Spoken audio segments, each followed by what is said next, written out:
여러분 안녕하십니까? 정격시사 정창준입니다. 중국 전승절 열병식에서 북중러 3국 정상이 66년 만에 한자리에 자리했습니다.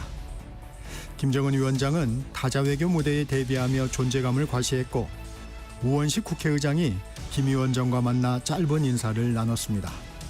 잠시 후 조한범 통일연구원 석좌 연구위원과 분석해보겠습니다. 민주당이 검찰청 폐지 등을 담은 정부조직법 개정안 처리에 속도를 내고 있습니다. 중대범죄수사청을 행안부에 두는 쪽으로 의견을 모으고 오는 7일 고위당정협의회에서 최종 조율한 후에 개정안을 발의할 계획입니다. 전현희 민주당 최고위원으로부터 자세한 설명 들어보겠습니다. 정격시사는 유튜브로도 실시간 방송됩니다. 9월 4일 목요일 정격시사 출발합니다.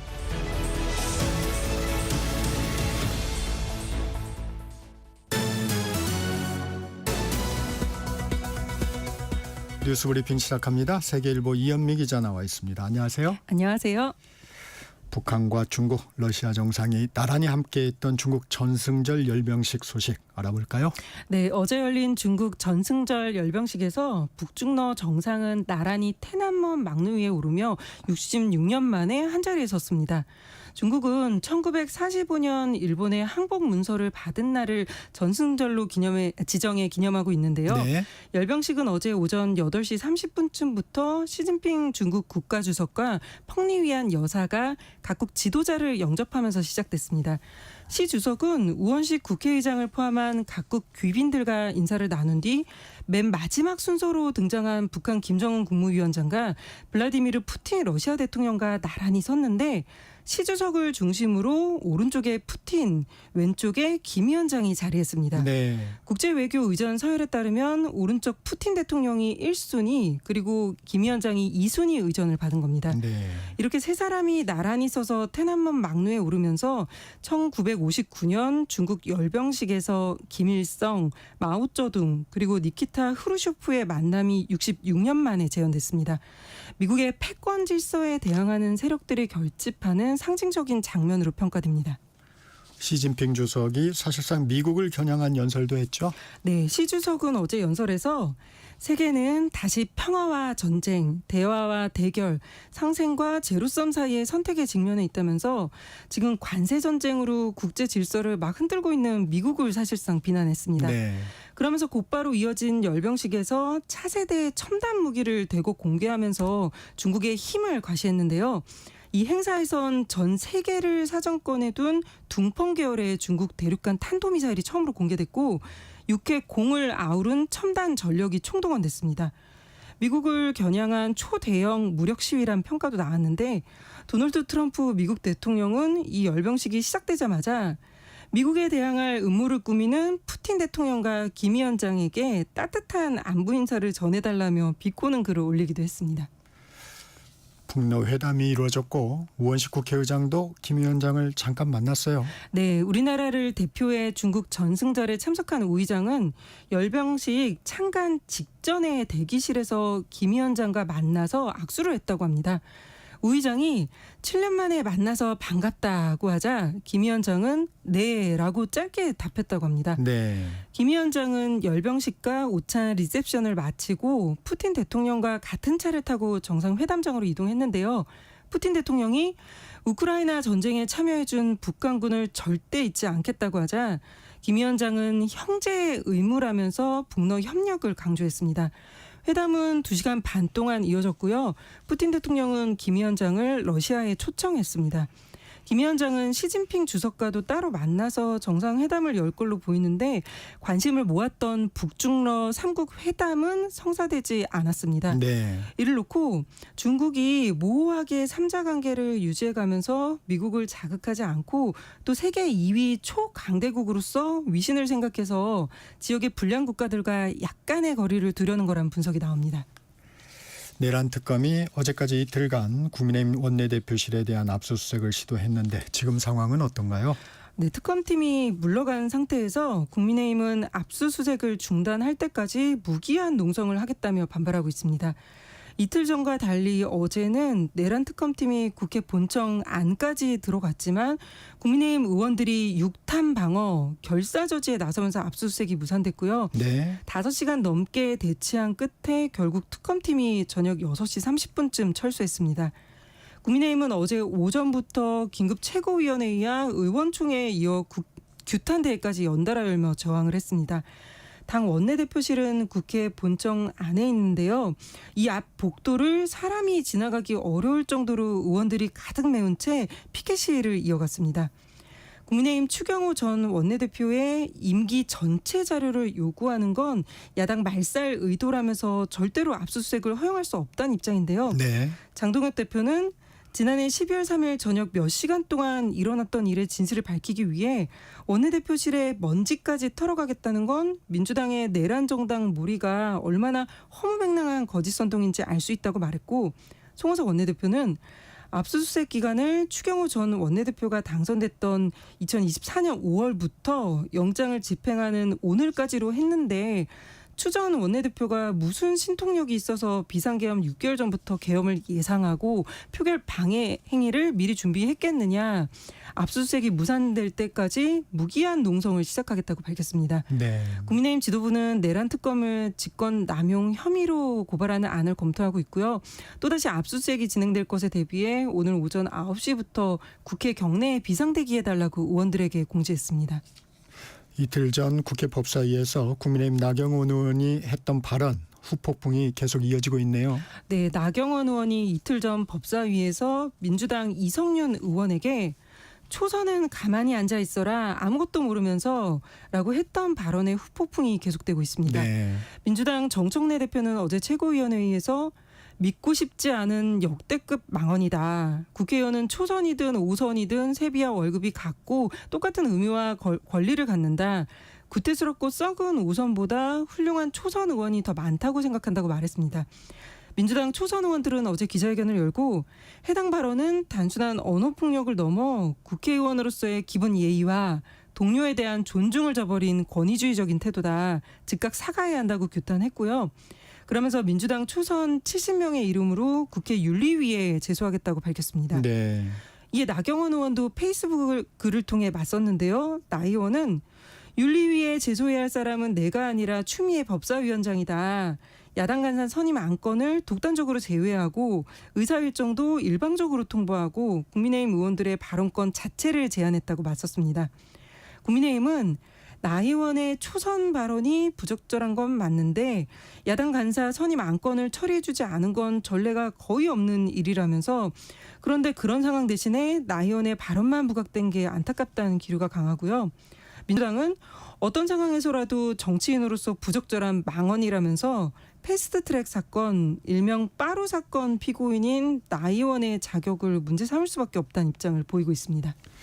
경찰이 필리핀으로 도주한 범죄자들을 국내로 강제 송환했는데 규모가 역대 최대 규모라고요? 네, 어제 인천공항에는 경찰과 의료진 130여 명과 특공대 100여 명이 배치됐는데 범죄를 저지르고 필리핀으로 도주한 피의자 49명이 입국했기 때문이었습니다. 이번 송환 작전엔 전세기까지 투입됐는데요. 단일 국가 기준으로는 송환 규모가 가장 컸습니다. 이 범죄자의 25명은 보이스 피싱 등 사기 사범이고요. 도박장 개설과 같은 사이버 범죄 사범이 17명, 네. 조폭과 같은 강력 사범이 3명이었습니다. 평균 연령은 39세인데 최고령자가 63살, 가장 어린 나이는 24살이었습니다. 평균 도피 기간은 3년 6개월로 회사 돈 200억 원을 횡령하고 무려 16년간 필리핀에 은신한 사례도 있었습니다. 네.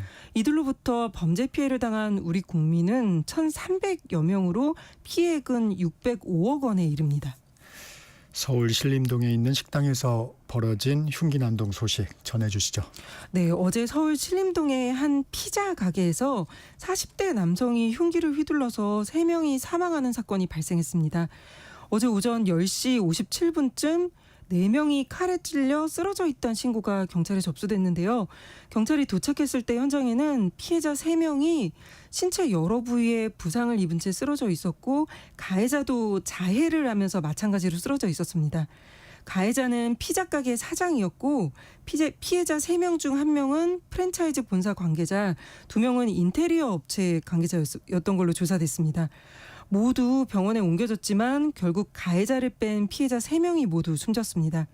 이 가해자는 인테리어 관련 사업 갈등 때문에 벌인 일이라고 경찰에 진술했고요. 네. 가해자 가족은 언론에 본사가 새로운 메뉴를 만들라고 강요하고 인테리어 하자가 발생했음에도 공사를 해주지 않아서 갈등이 생겼다고 주장했습니다. 이에 본사 측은 점주에게 저렴한 인테리어 업체를 연결해 줬는데 해당 업체와 갈등이 생겨서 중재를 위해 본사 직원이 현장에 간 거라며 갑질 의혹은 사실이 아니라고 반박했습니다. 경찰은 가해자의 건강 상태가 호전되는 대로 살인 혐의로 체포하고 구체적인 범행 동기를 조사할 예정입니다. 오늘 여기까지 듣겠습니다. 뉴스브리핑 세계일보 이현미 기자였습니다. 고맙습니다. 감사합니다. 전격시사 듣고 계신 지금 시각 7시 31분입니다. 이어서 날씨와 교통정보 전합니다. 전격시사 날씨 정보입니다. 오늘 낮까지 중부지방에는 비가 내리겠고 저녁까지 충청 이남에는 소나기가 내리는 곳이 있겠습니다. 현재 서울 등 수도권 일부 지역에 호우특보가 발효된 가운데 수도권과 강원 내륙과 산지를 중심으로 시간당 5에서 20mm 안팎의 강한 비가 내리는 곳이 있습니다. 오전까지 수도권을 중심으로 시간당 20mm 안팎의 강한 비가 내리는 곳이 있어 각별히 주의하셔야겠습니다. 수도권과 충남 북부는 낮 사이 비가 그치겠지만 강원도와 경북 동해안에는 밤까지 가끔 비가 내리는 곳이 있겠습니다. 양은 수도권과 충남 북부 서해안에 최대 60, 강원 내륙에 최대 40, 그 밖의 지역은 5에서 20mm 정도입니다. 중부지방은 비가 내리면서 낮 기온이 주춤하겠지만 폭염주의보가 발효 중인 남부지방은 늦더위가 계속되겠습니다. 낮 기온 서울 29도, 대전 30도, 대구 31도, 전주는 33도가 예상됩니다. 비가 그친 뒤 내일은 다시 전국 대부분 지역이 무덥겠습니다. 지금 서울의 기온은 23도입니다. 지금까지 날씨 정보의 조한일이었고요. 이어서 이 시각 교통 상황 알아보겠습니다. KBS 교통정보센터의 정현정 씨입니다. 네, 수도권은 지금 빗길인 곳이 많습니다. 교통 안전에 더 유의하셔야겠습니다. 수도권 제일순환고속도로 일산에서 판교 쪽입니다. 수리터널 출구 부근에서 화물차 관련 사고가 발생했습니다. 4차로에서 처리하고 있는데요. 조남 분기점 부근부터 많이 밀리고 있습니다. 경부고속도로는 서울시 구간인데요. 부산 쪽이고요. 잠원 나들목 부근 3차로에서 추돌 사고를 처리하고 있습니다. 한남대교 남단에서 잠원 쪽으로 가는데 7분 이상 필요하겠습니다. 서울은 신월 여의 지하도로 여의도 쪽으로 오는 길인데요. 지하도로 안에 고장난 차가 서 있고요. 이 때문에 경인고속도로 서울 쪽의 정체가 더 심해졌습니다. 부천에서 신월 쪽으로 35분 이상 필요하겠습니다. 서울 시내 올림픽대로 하남 쪽으로도 행주대교로 지나서 고장난 차가 발생했고요. 행주에서 성산대교 쪽의 정체가 더 심해진 상황입니다. KBS 교통정보센터였습니다.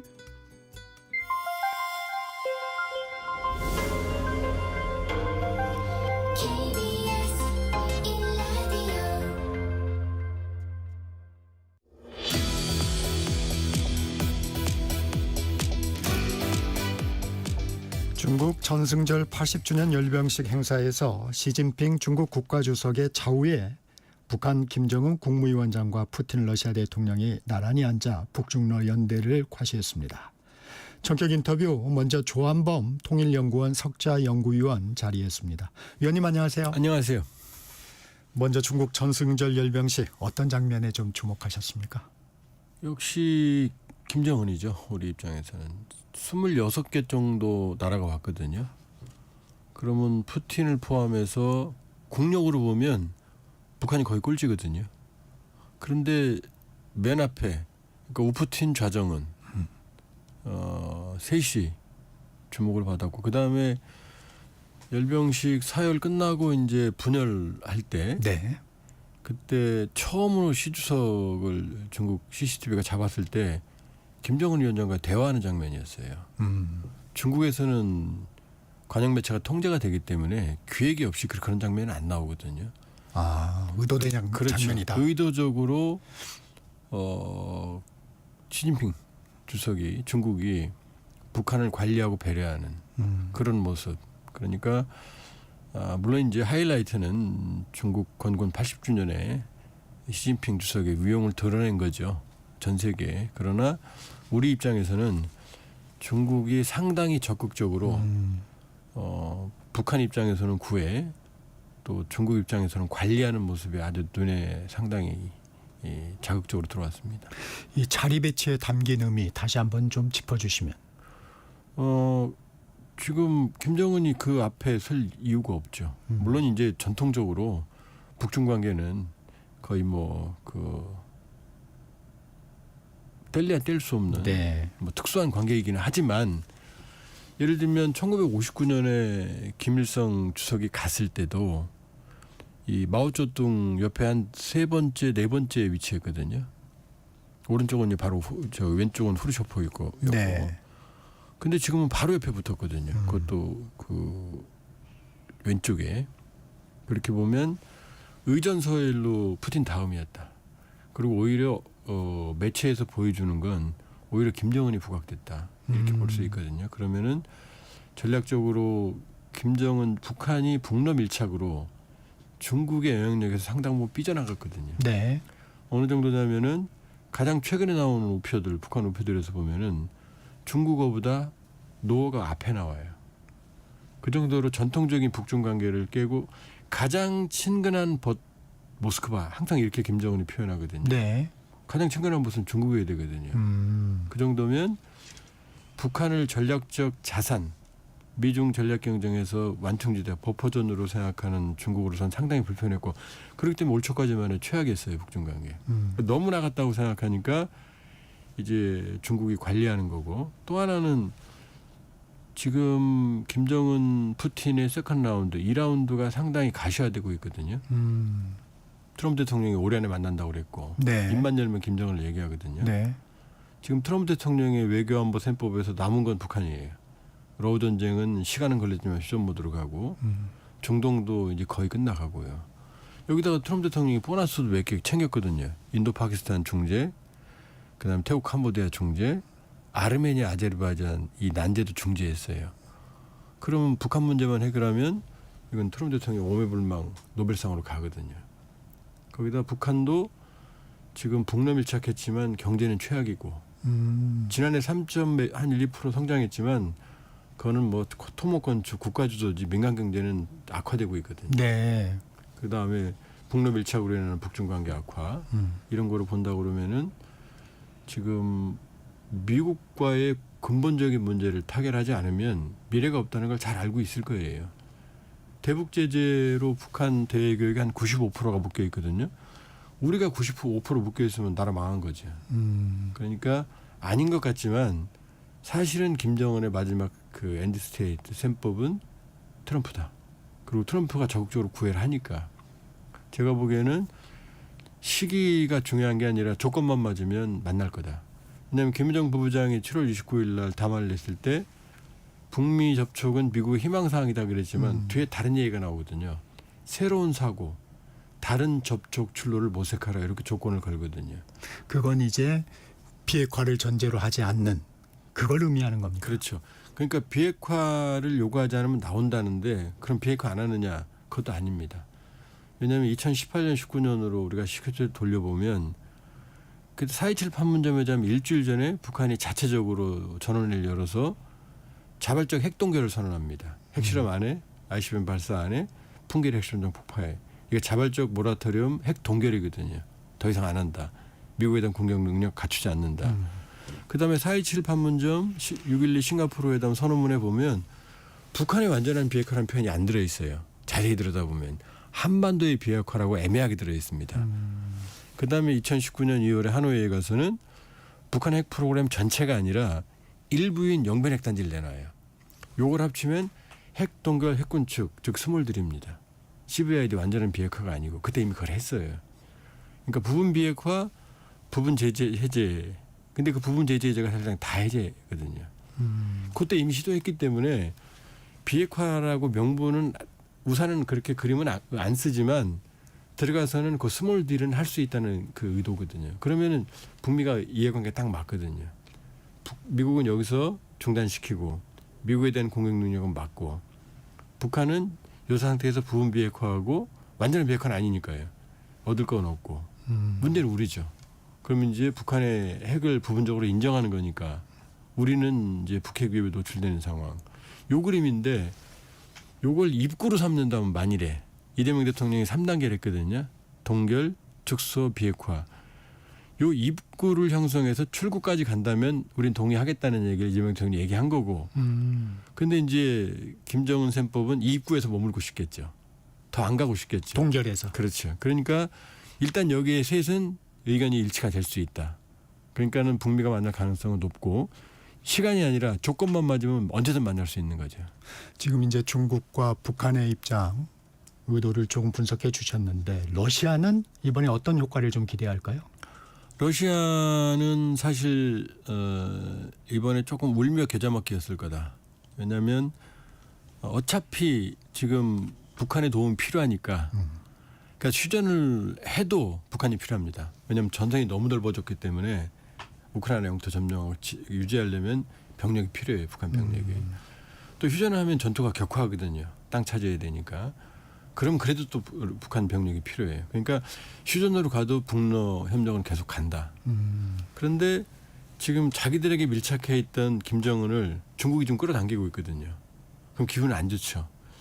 거기다 이번에 열병식 보면서도 푸틴은 기분이 상당히 안 좋았을 거예요. 왜냐하면 중국의 힘을 봤거든요.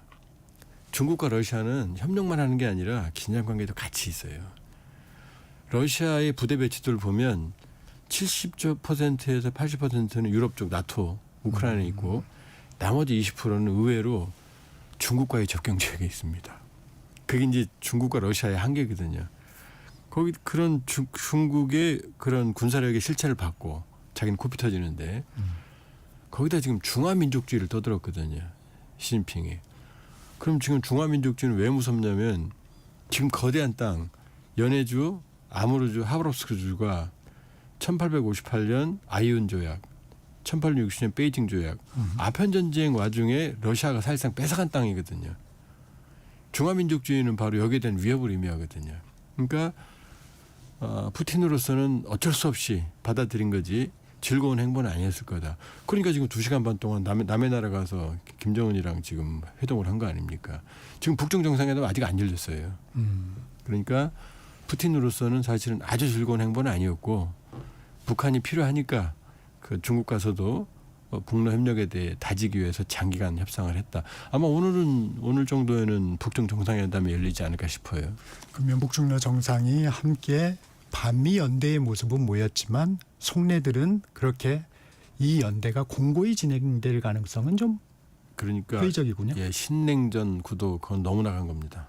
그건 세 나라가 이해관계가 다르고 당장 북한에 대한 이해관계가 러시아와 중국이 충돌하고 북중러가 만나기가 쉽지가 않죠. 만나도 저 정도 막루에서 만나지만 북중러가 3자 정상회담을 하는 건 사실상 쉽지 않고 해도 내용 없는 빈껍데기일 수밖에 없죠. 북중러는 아직 만나지는 않았습니다. 예. 김정은 위원장이 인민복을 입지 않고 양복을 입은 것도 독특했어요. 이건 어떻게 해석해야 됩니까? 그것도 언론들이 너무 선정적으로 보는 것 같아요. 왜냐 네. 그날 양복을 안 입은 사람은 시진핑 하나밖에 없어요. 나머지는 다 양복 입었습니다. 그러니까 그 자리는 양복 입는 자리입니다. 그리고 김정은 정권은 시작하면서부터 보통 국가화를 지향을 합니다. 그러니까 김정일 시기가 이상했던 거지 김정은이 정상이에요. 그러니까 김일성 주석이 59년 갔을 때도 양복 입고 갔어요. 아, 그랬습니까? 예, 그러니까 지금 뭐 만일에 지금 인민복을 입고 갔다 그러면 딱 두 사람만 시진핑, 김정은만 인민복 입는 거거든요. 그럼 더 이상하죠. 그러니까 그건 의미 부여할 필요가 없다. 이렇게 볼 수 있죠. 또 언론의 관심을 받은 부분이 김 위원장의 딸 주애가 동행했다는 겁니다. 이 부분은 좀 어떻게 보셨습니까? 사실 좀 웃기죠. 그 포스트레이디가 가는 자리를 2013년생이면 13살이거든요. 아무리 등치하고도 10살 어린애거든요. 아빠가 진짜 바비 인형 사주면 좋아할 나이인데 국내에서는 이미 2022년 11월부터 나왔고 국내에서는 이미 외교 무대에 데뷔했어요. 올해 5월 9일 날 러시아 대사관 평양에 주애가 따라갔거든요. 그다음에 6월에는 예, 러시아의 외교 무대 원산에서 또 등장했거든요. 거기는 엄마가 가야 돼요. 리설주가. 왜냐하면 포스트레이디들이 갔거든요. 근데 엄마는 안 갔거든요. 엄마랑 주애랑 같이 가면 네. 주애는 후계자가 아니라 엄마 아빠의 딸이 돼버리거든요. 그러니까 엄마는 안 간 거죠. 그러니까 퍼스트 레이디로 갔는데 그렇다고 13살짜리가 막루에 올라갈 수는 없죠. 또 막루에 올라가면은 전 세계 언론이 재밌으니까 시진핑을 안 찍고 주애만 찍을 거거든요. 그러니까 중국이 싫죠. 그러니까 받아는 드렸지만 그러나 주애가 퍼스트 레이디의 공식 행사로는 할 능력은 안 되고 나이도 안 된다. 그러니까 아마 김 위원장이 그냥은 안 오고 중국에 몇 군데 들릴 거예요. 현지 시찰. 거기는 아마 적극적으로 모습을 보일 겁니다. 그러면 이거는 더 이상 주애가 후계자냐 아니냐는 논란은 이제 도장을 찍어야 된다. 종지부를. 이제 후계자 맞다. 후계자 수업을 한다. 확실히 한다. 이제 외교적으로. 김정일도 후계자로 따라갔거든요. 과거에. 그러니까 후계자 책봉식이 이제 언제 임명되느냐. 그다음에 주애가 지금 직함이 없거든요. 그러니까 북한 매체에서는 김주애 이름이 한 번도 안 나왔어요. 단 한 번도. 그냥 사랑하는 자제분, 존경하는 자제분 이렇게. 왜냐? 뒤에 직함이 없거든요. 김주애 뭐뭐 해야 되는데 직함이 없으니까 이름 못 부르는 거고. 그럼 김주애 동지하면 되지 않느냐. 북한의 동지는 높임말이에요. 그러니까 김일성 동지 일반인도 그러거든요. 그러니까 주애한테는 붙이기 어렵죠. 그러니까 후계자를 공식화하기 위한 의도가 다분하다. 매우 다분하다. 그거 말고는 아무런 설명이 안 된다. 이렇게 볼 수 있죠. 박사님 분석으로는 이제 후계자로 가는 거다. 그럼요. 이 김 위원장이 중국을 방문하기 직전에 미사일 연구소를 찾았습니다. ICBM 역량을 과시했는데 이건 어떤 의도일까요? 김정은 위원장의 행보가 이제 재래식 무기일 경우에는 러우 전쟁 이전에는 우리고 한반도고 러우 전쟁 이후에는 이제 러시아입니다. 이거 사가라. 그리고 ICBM은 우리한테 쏘는 게 아니거든요. 미국 가는 겁니다. 그러니까 ICBM 행보는 뭐냐면 일단 중국 전승절에 대한 본인들의 군사적 역량을 보여주는 측면도 있지만 이제 나를 잡아야 된다라고 말을 하는 거죠. 그러니까 더 나를 내버려 두면 미국에 대한 공격 능력을 완성할 거다. 그러니까 화성 19형까지 보여줬는데 이제 화성 20형까지 얘기하거든요. 네. 화성 19형이 미국 전역으로 가요. 사거리 15,000km 정도거든요. 그러니까 지금 이번에 중국이 보여준 DF-5C하고 똑같은 거예요. 그거보다 오히려 앞서거나 사거리는. 그 얘기를 의도적으로 보여주는 건 뭐냐면 트럼프에 대한 메시지인 거죠. 그러니까 나는 계속해서 미국에 대한 공격 능력을 확보하고 있다. 그러니까 여기서 멈춰라라고 메시지를 보내는 거죠. 그러니까 사실은 이번에 방중 행보의 상당한 그 이면은 트럼프와의 회동을 앞둔 행보다 이렇게 볼 수 있죠. 트럼프 미국 대통령 이번에 북중러 정상이 한자리에 모이는 것에 대해서 불편한 심기를 드러냈습니다. 미국에 대항할 작당 모의를 한다. 뭐 이런 표현도 썼고 또 시진핑 주석이 연설에 중국을 도운 미국을 언급했어야 한다. 이렇게도 했습니다. 이 반응은 좀 어떻게 보셨습니까? 일단 중국을 도왔다는 부분은 반은 맞고 반은 틀립니다. 장제스를 도왔거든요. 장제스 항일전쟁 때. 그때 이제 플라잉 타이거라고 그래서 중국군의 공군력이 없으니까 미국의 민간 조종사들이 일종의 용병으로 장제스 군대에 참전해 싸웠어요. 그 얘기를 하는 겁니다. 그리고 이제 장제스 군대는 연합군이었잖아요. 그 얘기를 하는 거고. 그러니까 이제 우리가 도와서 너네가 됐다. 근데 이제 마오쩌둥을 도운 건 아니죠. 도운 건 아니죠. 그 얘기를 하는 거고. 그러나 이제 지금 셋이 모이는 건 아무래도 트럼프의 빅픽처에 도움은 안 되거든요. 네. 그러니까는 김정은과 러브레터 협상을 하고 푸틴은 이 케미를 이용을 해서 러우 전쟁 휴전시키고 러시아 경제협력을 하겠다는 게 트럼프 생각이고 중국은 이제 완전히 고립시키는 그림인데 이 세 악동이 만나니까 뭐 본인도 뭐 악동 범위에서 크게 벗어나지는 않지만 기분이 좋을 리가 없죠. 그러니까 모의라는 표현을 썼고 하는데 푸틴과 김정은에게 안부를 전해라. 그 얘기는 뭐냐면 김정은은 이제 내가 만날 거다. 기다려라. 그다음에 푸틴은 너 휴전한다고 그랬는데 왜 휴전 안 해? 지금 내가 제재 카드도 있고 쓸 수 있어. 이제 요 얘기를 은근히 이제 압박을 하는 거죠. 비꼬은 표현은 맞죠? 예, 맞죠? 맞는 겁니다. 정확하게. 이 트럼프 대통령의 대응 카드 뭘까요? 지금 일단 김정은 정권에게는 일단 러브레터 맞습니다. 만나고 싶으니까 그게 이제 당근이 될 수 있고 그다음에 푸틴에게는 이제는 제재 카드가 있거든요. 인도는 이미 효과가 나타나요. 러시아 석유를 사가는 인도에게 25% 플러스 알파 25% 타격이 있고 인도가 석유 수입을 줄이기 시작했어요. 근데 중국을 때려야 되거든요.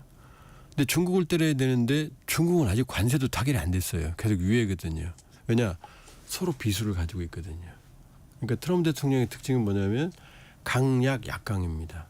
약자는 무자비하게 두들겨 패고 너 카드 있어? 제렌스키처럼 카드 있는 사람한테는 제대로 못해요. 이 협상을 딜을 하려고 그러지. 그러니까 중국에게는 일방적으로 못한다. 그러니까 계속해서 양쪽 다 치명상을 입지 않는. 그러니까 맹수는 맹수끼리 안 싸운다고 그러잖아요. 아마 그런 관계를 유지할 거다. 그러니까 쓸 수 있는 좋게 말하면 현명한 카드, 나쁘게 말하면 교활한 카드를 쓰는 거지 정면 충돌은 안 할 거다. 아웃복싱을 할 거다. 약자들한테는 인파이팅을 하지만 따라서 미중 관계는 찌그럭버그로 이렇게 갈 거다. 양쪽 다 이렇게 볼 수 있죠. 이번에 열병식에서 아무래도 열병식이기 때문에 중국의 첨단 무기 그건 좀 어떻게 보셨습니까? 내용은 봐야 됩니다. 왜냐하면 사회주의 무기들이 이 스펙보다 실제 내용은 많이 떨어져요. 그러나 겉으로 드러난 것만 보면 10년 전에 비해서 정말로 그 상전벽해다 이렇게 볼 수가 있고요. 또 하나는 우리가 간과하고 있는 게 시진핑은 태평양 전체에서 미국과 싸울 생각이 없어요. 앞마당에서 대만 양안 전쟁에 집중하겠다는 건데 그럼 자꾸 사람들이 이제 미국과 정면 대결을 보는데 그게 아니라 중국은 전력을 이 앞마당에 투사할 수 있거든요. 집중적으로 송곳처럼. 근데 미국은 넓게 퍼져 있거든요. 군사력이. 그런 면에서 열세인 거죠. 미국이. 전반적으로는 아직도 천조국이라고 하는 뭐 군사비 1,400조 쓰고 중국은 한 3분의 1밖에 안 써요. 그것도 뭐 숨겨놨다 그러는데 미국도 숨겨놓은 돈 있거든요. 그러나 중요한 건 미국은 이 전력을 집중적으로 투사할 수 있는 반면에 미국은 아니거든요. 부분이거든요. 그렇게 보면은 이미 부분적인 전력에서는 대등하거나 일부 앞서고 있다. 양적인 면에서는 확실히 앞섰다. 질적 우위로 미국이 버티고 있는데 그것도 미국의 제조업 기반 붕괴로 인해서 특히 해양 경쟁, 해군력 경쟁에서 지금 점점점 시간이 밀리거든요. 그러니까 경계해야 될 만한 상황입니다. 지금 북중 정상회담은 아직 열리지 않았는데 10월 10일이 북한 노동당 창건 80주년입니다. 예. 시진핑 주석이 평양 답방 가능성은 있을까요? 글쎄요. 일단 오히려 에이펙도 와야 되고 그리고 이 정도면은 뭐 상당히 지금 중국으로서는 화려하게 립서비스를 한 거거든요. 그렇게 보면은 굳이 안 가도 이미 중국은 김정은에게 충분히 예우를 했다. 만일에 간다면 이거는 이제 확실히 못을 박는데 그 가능성은 뭐 저는 안 갈 가능성이 좀 높다고 보는데 경우에 따라서 이제 모르죠. 이제 북미 관계가 급속하게 진전이 된다거나 그러면 이제 중국으로서는 상당히 파격적인 선택을 할 가능성이 있다. 그러나 이 정도 예우까지 했는데 또 간다 그러면 시진핑 주석으로서는 좀 낭비죠. 김정은 위원장 이제 타자 외교 무대에 올랐는데 남북 관계는 그럼 어떻게 될까요? 남북 관계는 이제 당분간 잊어야 됩니다. 왜냐하면 북한이 이제 이런 거예요. 그동안은 남북은 별거 상태거든요. 언제든지 결합할 수 있고 너는 내 부인이야 내 남편이야 딴짓하면 안 돼 이거였거든요. 근데 지금 이혼을 요구하고 있거든요. 이혼하면 남남이거든요. 별거 할 때는 가서 뭐 서로 손도 잡고 얘기할 수 있고 그렇지만 이혼하면 손잡으면 이게 성추행이 되거든요. 그러니까 건드리지 말라는 거예요. 완전히 우리는 딴 데로 갈 거고 다른 나라니까 우리한테는 아무런 간섭을 하지 말라는 겁니다. 그러니까 남북관계는 절대 안 하겠다는 겁니다. 그럼 끝난 거냐? 아니죠. 우원식 의장하고 악수했잖아요. 네. 이거는 국가 대 국가. 조선민주인민공화국 대 대한민국. 완전히 다른 나라로서의 외교 관계를 하겠다는 속셈이에요. 그런데 우리로서는 그건 못 받아들이잖아요. 그러니까 대통령께서도 헌법, 민족공동 통일방안, 그러니까 남북 간 특수관계다라는 걸 분명히 8.15 경축사에 얘기했거든요. 근데 북한은 그거 하지 말라는 거거든요. 그건 왜냐? 체제 경쟁에서 실패했으니까 본인들이 주도하는 통일이 안 된다는 거 알아요. 큰 나무 밑에 있으면 작은 나무가 말라 죽으니 나는 이사 가겠다는 겁니다. 이제. 우리가 흡수통일할 생각 없잖아요. 근데 저 사람들은 흡수통일 우려가 있어요. 어차피 남한이 흡수통일을 할 수 있다 이렇게 그러니까 생각을 한다는 뭐냐면 건가요? 자기들이 당할 수 있다고 생각하는 당할 수 거죠. 있다. 그러니까 네. 평양문화보호법, 반동사상문화배격법, 청년교양보장법, 군중신고법 이게 다 우리 영향을 무서워하는 거거든요. 그러니까 우리는 할 생각이 없지만 저 사람들은 두려운 거죠. 그러니까 완전히 다른 나라가 되면 간섭할 이유가 없잖아요. 그걸 원하는 거거든요. 그러니까 남북 관계는 당분간 절대 안 된다. 사실상 절대 안 된다. 그러나 나라 대 나라 관계 여지는 남아 있다. 이게 이제 우리 딜레마죠. 오늘은 여기까지 듣겠습니다. 조한범 통일연구원 석자연구위원과 말씀 나눴습니다. 고맙습니다. 예, 고맙습니다. 전격시사 1부 마칩니다. 전하는 말씀 듣고 2부로 돌아옵니다.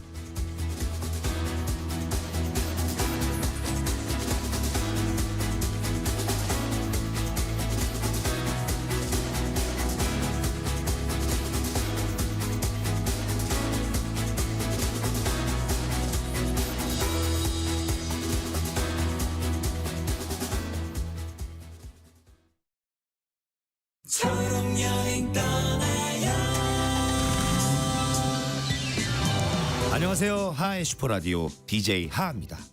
오늘은 선미님의 사연을 들려드릴게요. 저는 휠체어 때문에 비행기를 타야 하는 여행은 늘 망설였습니다. 비행기를 타고 내리는 과정이 쉽지 않았거든요. 하지만 올 여름 저는 제주도에 다녀왔습니다. 공항에서 장애인 편의 차량을 지원받고 이동 보조 서비스를 이용했습니다. 오랜만에 찾아간 제주에서 푸른 바다를 바라보니 가슴이 뻥 뚫렸습니다. 저는 이제 어디로든 떠날 수 있을 것 같아요. 우리 함께 떠나봐요. 어디라도 좋아 좋아. 자 출발해요. KBS 연중 캠페인 초록여행 떠나요는 장애인의 자유로운 여행을 응원하는 기아와 그린라이트가 함께합니다. KBS 라디오를 스마트하게 즐길 수 있는 방법. 스마트폰 플레이 스토어나 앱 스토어에서 KONG KBS 콩을 검색해서 다운받는다. 맨 아래 여기를 눌러 채팅에 참여하세요로 가서 사연도 신청곡도 마음껏 보낸다. 지금 내가 듣고 있는 라디오, DJ는 뭘 하고 있는지, 게스트는 누구인지 보고 싶다면 오른쪽 위 카메라 모양을 누르고 보이는 라디오로 즐긴다. 방금 들은 그 노래, 아까 들은 그 노래, 가수와 제목이 궁금하다면 오른쪽 아래 음표 버튼을 눌러서 실시간 선곡표를 확인한다. 전국 세계 어디서나 이것만 기억하세요. 콩을 깐다.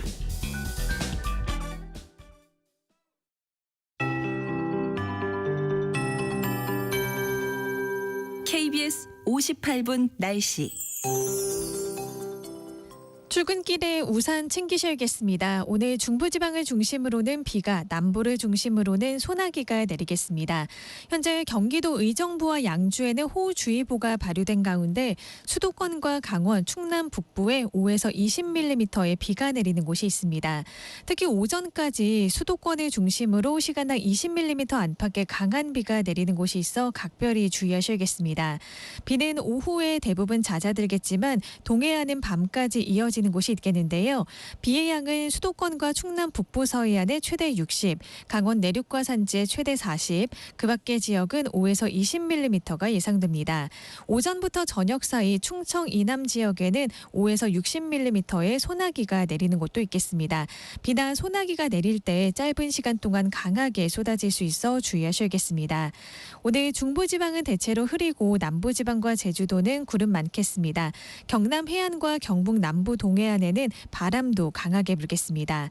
폭염주의보가 발효 중인 남부지방과 제주도는 오늘도 무덥겠습니다.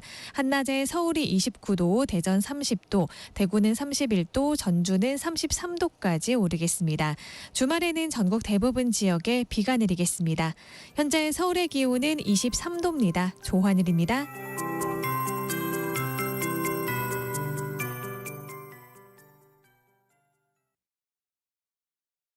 정성을 다하는 국민의 방송 KBS가 8시를 알려드립니다. AM 711kHz, FM 97.3MHz, KBS 1라디오입니다. HLKA.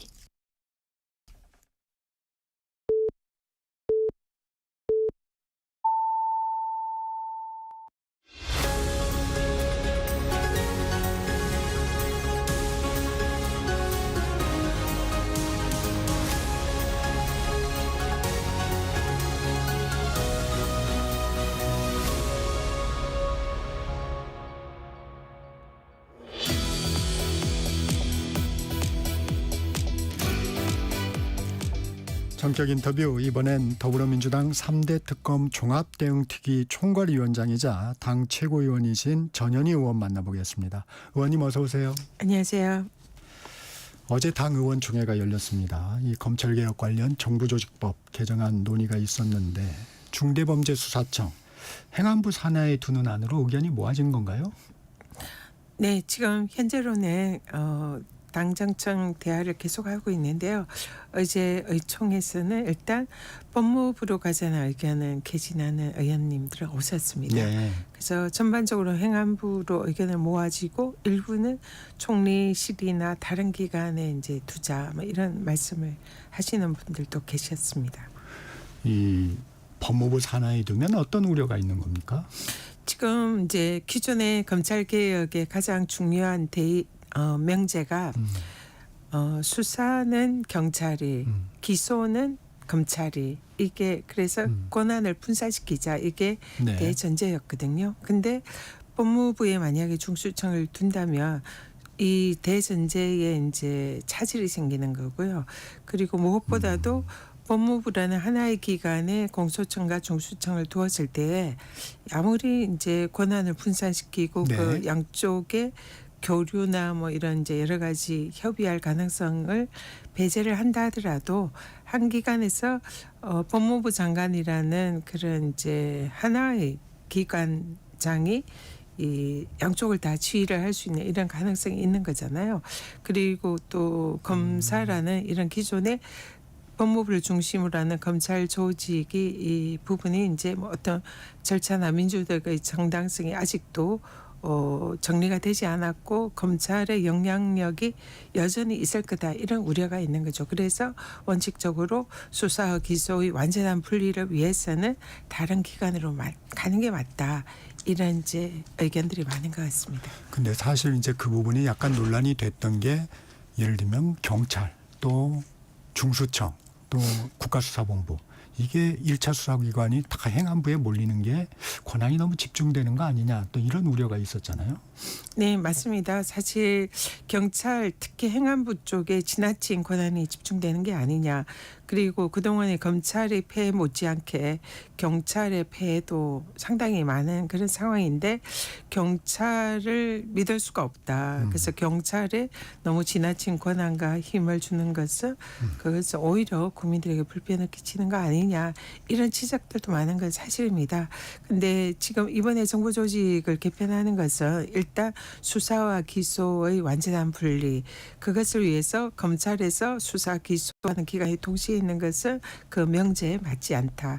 그래서 초심으로 돌아가서 수사 기소의 분리라는 것을 이제 일단 법안으로 정리를 하고 그 이후에 제기되는 경찰의 권한의 비대화라든지 민주적인 통제를 하기가 어려운 이런 점이라든지 여러 가지 쟁점은 추석 이후에 시간을 두고 국민들의 공감대를 얻어가면서 공론화하면서 보완책을 마련하겠다. 이게 현재 검찰개혁 방향이다 이렇게 보시면 될 것 같습니다. 국가수사위원회는 사실 좀 유보되는 분위기인가요?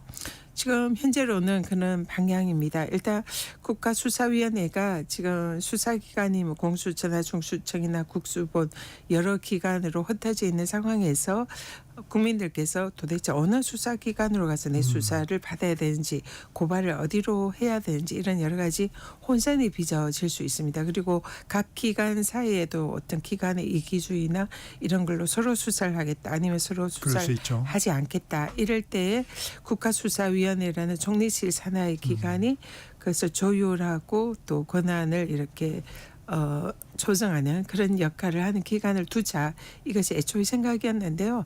근데 그 국가수사위원회를 두다 보면 옥상옥이라는 이런 지적 그리고 전국적으로 이런 이제 수사 각 경찰청이나 국수본이 이제 서울뿐만 아니라 지역에도 있잖아요. 네. 그런 전국적인 그런 수사 조정을 하려면 국가수사위원회도 단지 중앙에 하나만 있는 것이 아니라 사실상 전국적으로 기관이 이제 두어야 되는 그런 여러 가지 현실적인 어려운 점이 있는 것 같습니다. 그래서 그런 여러 가지 점을 감안을 해서 이번에는 정부 조직 개편의 국가수사위원회는 현재까지는 두지 않은 걸로 이런 방향으로 가고 있는 상황입니다. 그러면 원래 취지에 담았던 그런 조정 역할은 어디에서 하게 되나요, 이건? 그러니까 현재로서는 아직 아까도 말씀드리지만 구체적인 일단 대전제만 그 초안을 잡고 추후에 보완을 이후에 하자는 그런 거고요. 그냥 뭐 현재로서는 각 기관에서 서로 협의를 하거나 기관끼리 조정을 하는 이런 안이 검토가 될 수 있고요. 또 뭐 기타 뭐 대배심이라든지 국민들이 직접 이런 부분에 참여하는 이런 여러 가지 안도 논의가 되고 있습니다. 이 검찰의 보안 수사권 문제는 지금 어떻게 논의되고 있습니까? 공소청에 이제 검사들이 지금 현재로서는 이제 남게 되는데요. 그러면은 기소를 하기 위해서는 기존의 수사가 미진하다든지 뭔가 문제점이 있을 때 또 법률적으로 문제가 있을 때 거기에 대해서 보완 수사를 요구를 할 수 있는 권한을 주자는 이제 그런 주장도 일부 있고요. 또 반대하는 여전히 그렇다면 검사가 수사 기소 다 하는 거랑 그렇죠. 뭐가 다르냐 이런 이제 반대도 있습니다. 그래서 대안으로 보완 수사를 직접 하는 것이 아니라 보완 수사를 요구할 수 있는 권한을 두자 보안 뭐 수사 요구권. 이런 이제 주장도 있는데요. 이 이제 문제도 역시 추석 이후에 시간을 두고 논의할 과제다 이렇게 봅니다. 그러면 대통령이 주문한 대국민 공개 토론은 추진이 되나요? 지금 이 이제 추석 전에는 시간상 쉽지 않을 어렵고. 것 같고요. 네. 그냥 국회 내에서 이런 간담회라든지 그리고 오늘 법사위에서도 검찰개혁 관련해서 공청회가 열립니다. 그래서 이런 소규모의 공청회나 또 언론을 통해서 또 방송을 통해서 국민들과 소통하고 의견을 취합하는 과정을 거치게 될 것 같고요.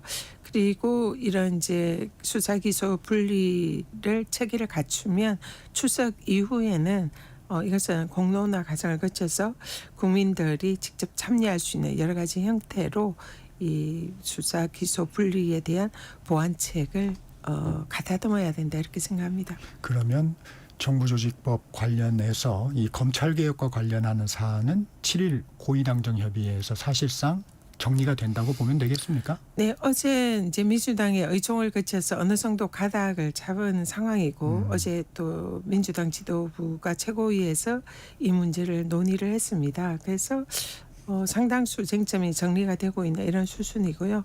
이번 주말에 이제 당정 간 고위 당정 간 회의를 거쳐서 최종적으로 어느 정도 가닥을 잡아야 되고요. 일정상 그리고는 이제 법안으로 빨리 발의가 돼야 되기 때문에 이번 주말 정도는 정리가 되지 않을까 생각합니다.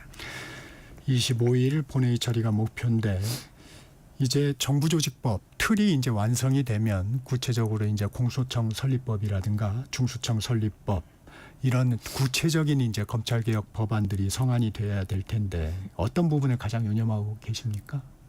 일단 말씀 드렸듯이 가장 중요한 것은 국민의 입장이다 생각합니다. 국민들께서 이런 그 검찰청의 폐지 그리고 수사 기소 분리로 인해서 불편을 겪지 않아야 되고 또 그 과정에서 피해를 입는 국민이 없어야 됩니다. 그래서 이 부분에 대해서는 저희들 굉장히 좀 유념을 하고 있고요. 보완책을 여러 각도로 준비를 하고 있습니다. 그래서 가장 중요한 것은 국민들의 불편 그리고 또 그동안 이 검찰개혁이 나온 이유가 검찰이 그동안 많이 정치화되어 있고 또 권력을 무소불위의 권력을 휘둘렀고 또 정권 차원에서 이 검찰 권력을 이용해서 정적 탄압을 했던 그런 흑역사 때문에 이런 검찰개혁이 이루어지지 않았습니까?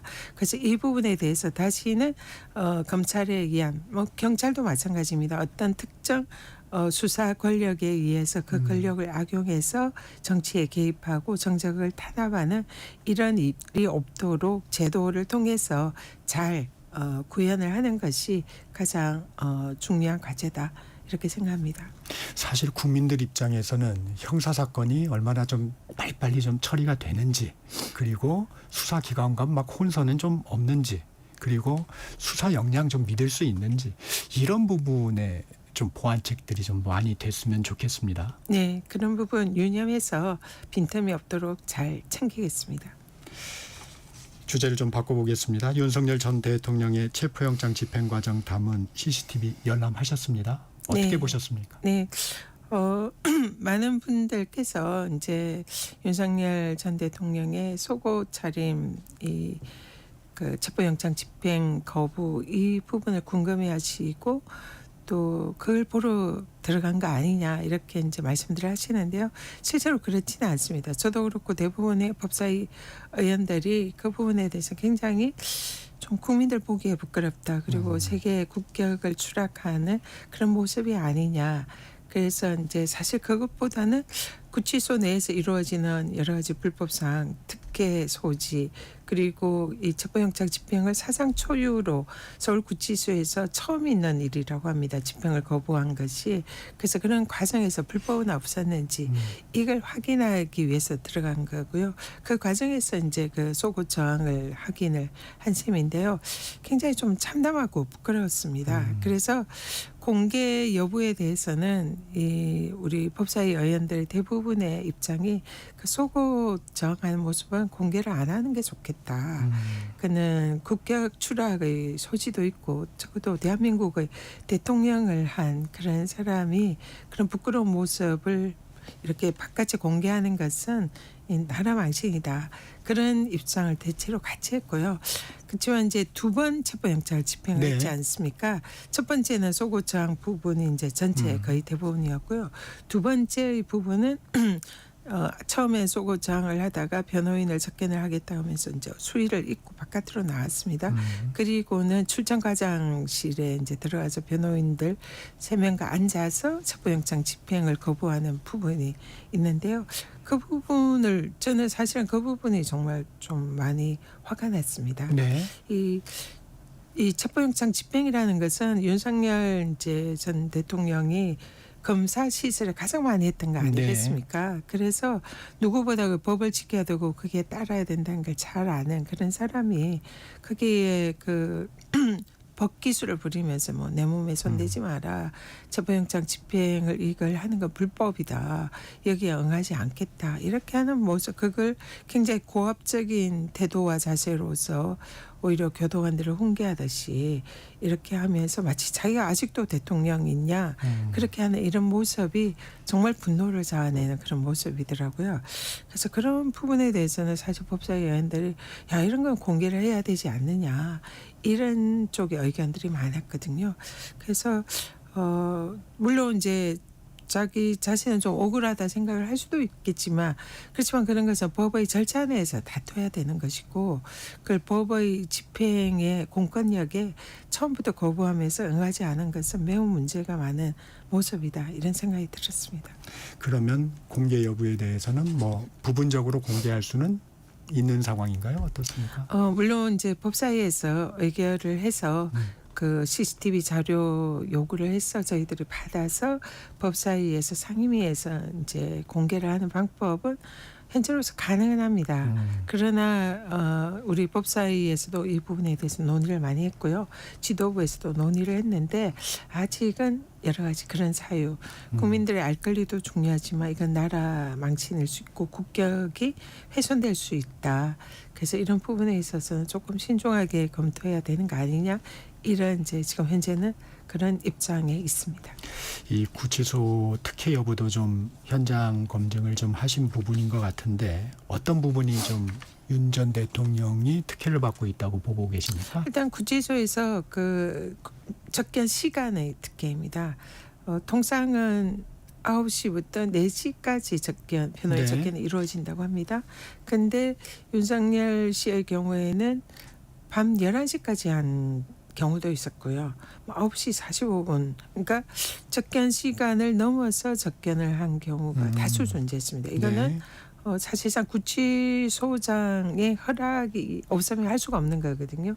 그래서 이런 시간적인 접견 시간. 거기에 대한 특혜. 그래서 이제 이번 한여름에 굉장히 더웠잖아요. 더웠죠. 네. 그러니까 에어컨이 이제 이렇게 틀어지는 시원한 장소에 하루 종일 있게 해준 거 아니냐 이제 이런 의혹이 있는 거고요. 또 하나는 접견 장소의 특혜입니다. 통상은 변호인 접견실을 이용을 하게 되어 있습니다. 네. 근데 서울구치소의 변호인 접견실은 좀 굉장히 비좁고 또 유리 칸막이로 되어 있어서 옆에 누가 있는지도 다 확인이 가능하고 소리도 좀 들릴 수도 있고 무엇보다 에어컨도 그렇게 세게 나오지 않고 좀 불편합니다. 근데 윤석열 씨의 경우에는 저희 3대 특검 특위가 직접 그 이제 현장을 확인했는데요. 공무상 접견소라는 장소가 있습니다. 여기는 검사들이나 수사관들이 구치소에 와서 재소자들을 조사하는 장소입니다. 그래서 별로 사람이 거의 없습니다. 그리고 수사관들이 오는 경우도 별로 없어서 그래서 아주 넓은 장소에서 에어컨도 굉장히 시원하게 이제 틀어져 있고 아주 쾌적한 그런 장소죠. 그냥 통상 아주 넓은 사무실 뭐 이런 느낌입니다. 그리고 뭐 소파가 있는 공간도 있고요. 네. 그래서 이런 장소에서 변호인 접견을 계속 하고 있었던 겁니다. 그러니까 사실상 아무런 불편이 없었던 거죠. 아침에 일어나서 하루 종일 거의 대부분 변호인을 접견을 하니까 그 장소에 마치 출근하듯이 거기서 하루 종일 시원하게 있다가 방으로 들어오는 이런 행태였습니다. 그래서 그야말로 이건 뭐 윤석열에게만 거의 주어진 특혜였다.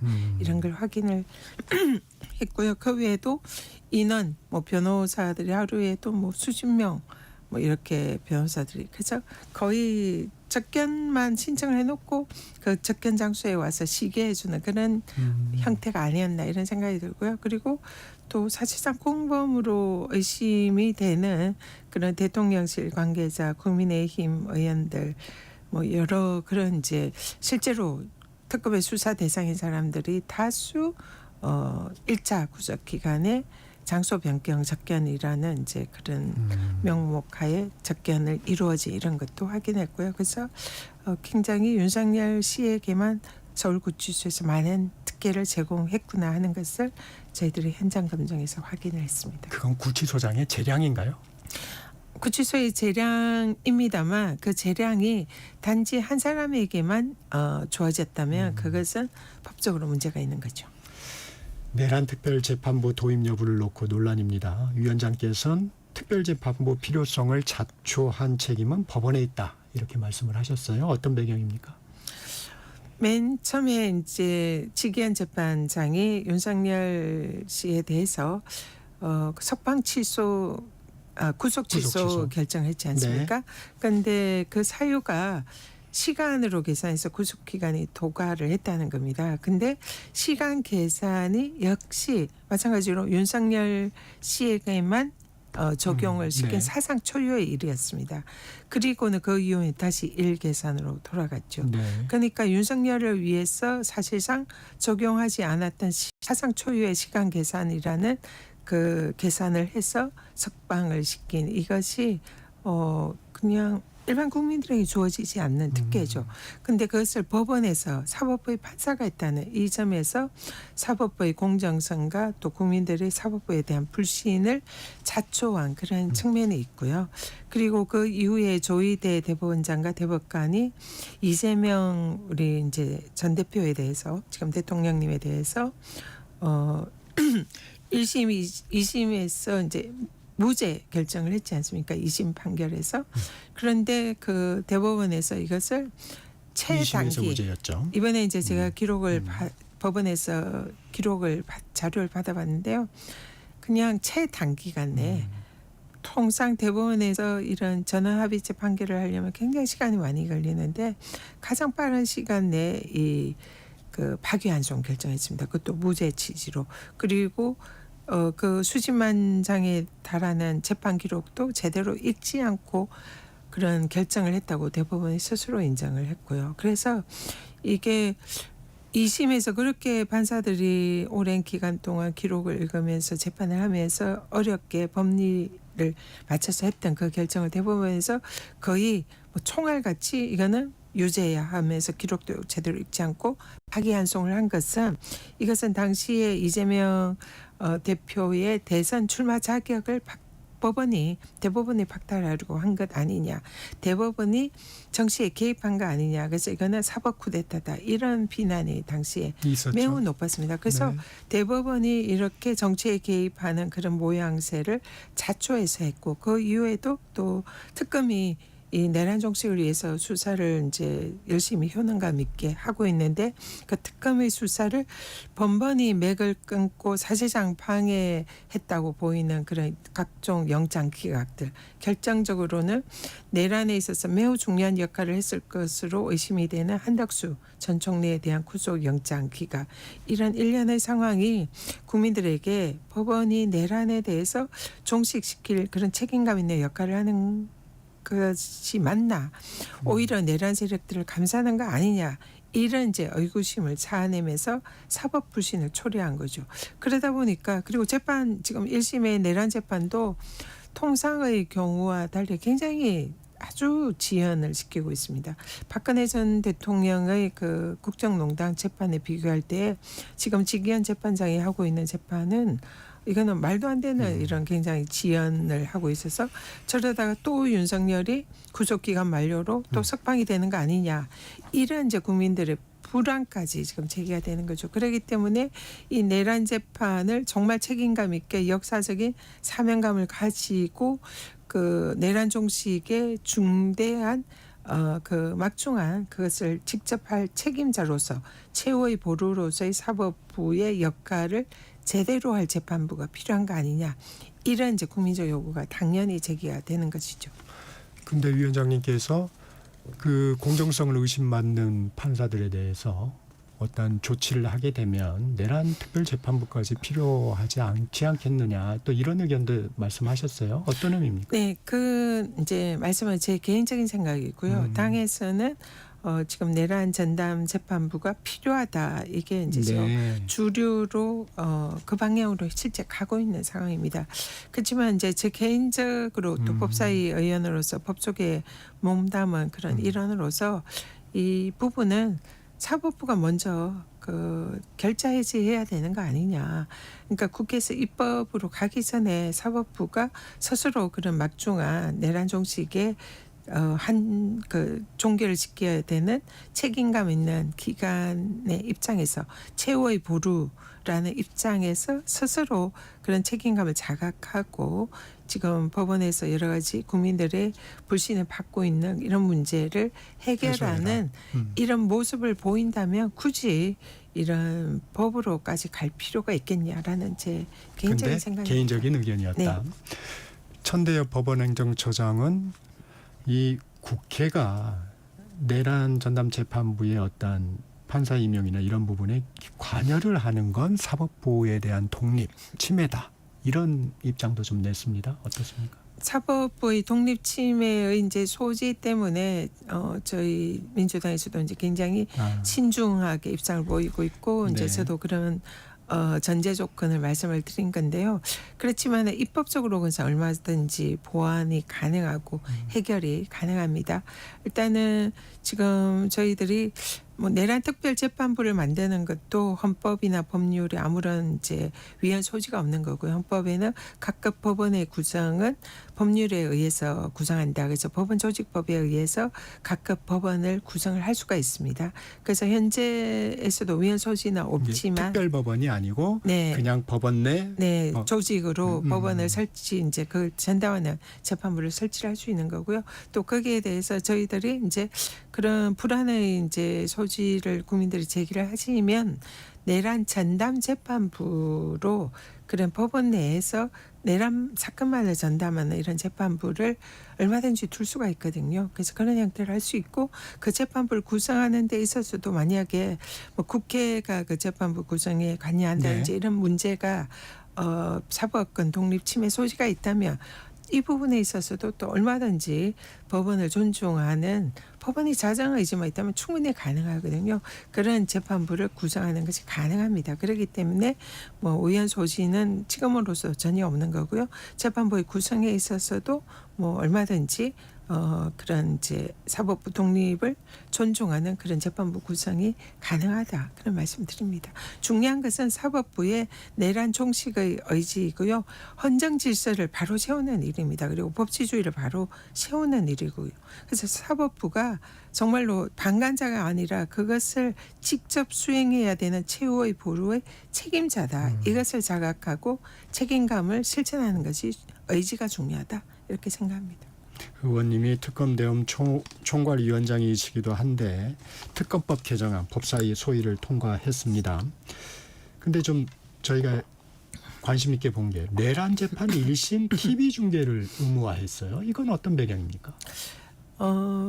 지금 현재 그 내란 재판이 사실상 깜깜이 속에 진행이 되고 있지 않습니까? 정말 국민들의 관심사고요.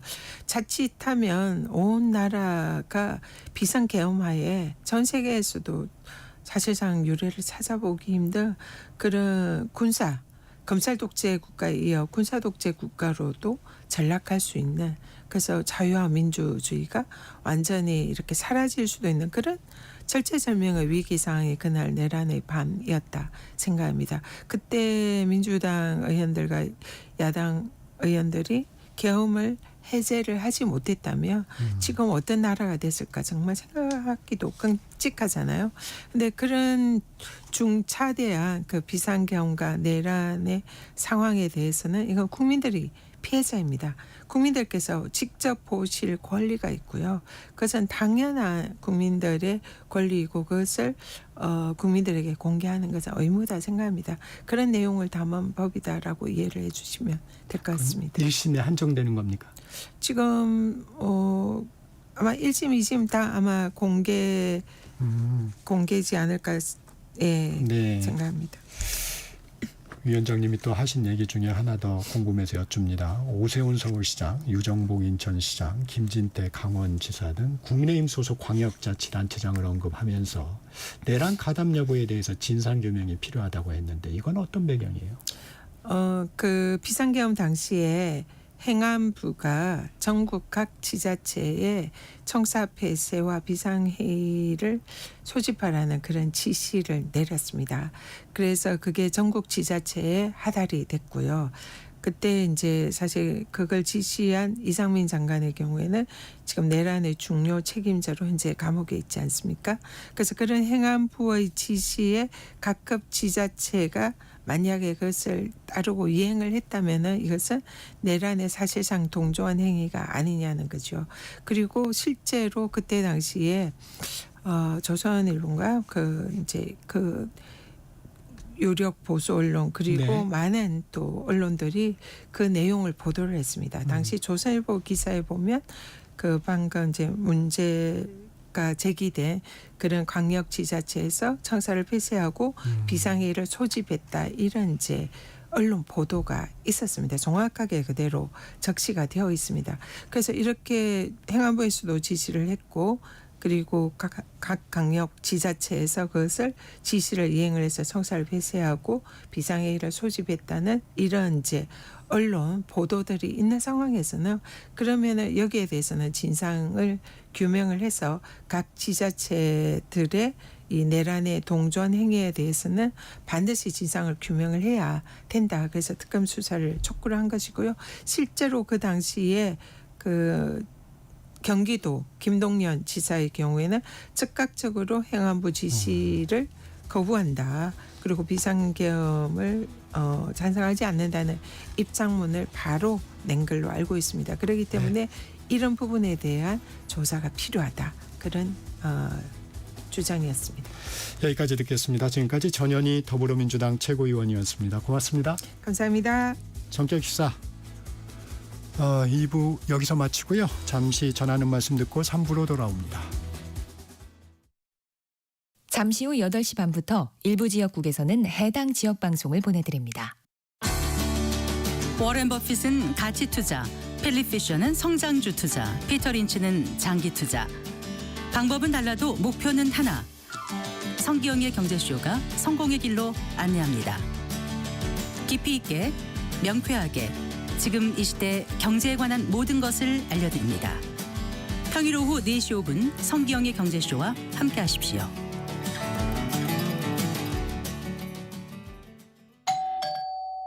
편지 왔습니다. 퇴근길 지친 당신에게 힘이 되는 뉴스를 전해드립니다.